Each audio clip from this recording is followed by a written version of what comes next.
আমার কাছে অনেকেই প্রশ্ন করে থাকে দুটো ওয়ার্ড নিয়ে, একটা হচ্ছে ইনকোয়ারি অ্যান্ড আরেকটা হচ্ছে এনকোয়ারি। ইনকোয়ারিটা আই দিয়ে শুরু হচ্ছে, এনকোয়ারিটা ই দিয়ে শুরু হচ্ছে।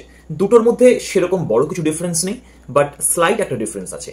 যেটা আই দিয়ে শুরু হচ্ছে ইনকোয়ারি, সেটা মেনলি ইনভেস্টিগেশন সেন্স ইউজ হয়। ইনভেস্টিগেশন মিনস আমি যদি বলি যে পুলিশ বা ফরেন্সিক ডিপার্টমেন্ট বা government has made a committee who started their inquiry about this case বা রিগার্ডিং দিস কেস, বোঝা গেল?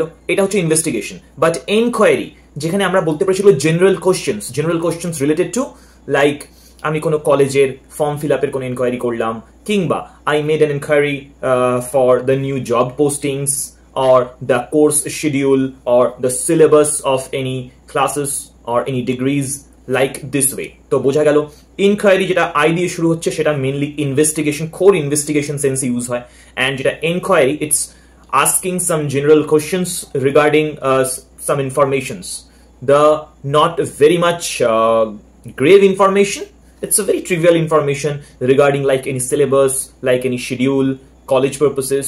In this way we can use, এইভাবে আমরা ইউজ করতে পারি ব্যাপারটা আই আর ই এর কোথায় কোথায় এই যে বসছে যে দুটো শব্দে, তাহলে এর ডিফারেন্সটা বোঝা গেল। ভালো লাগলে অবশ্যই share, do like and subscribe the channel. Thank you very much.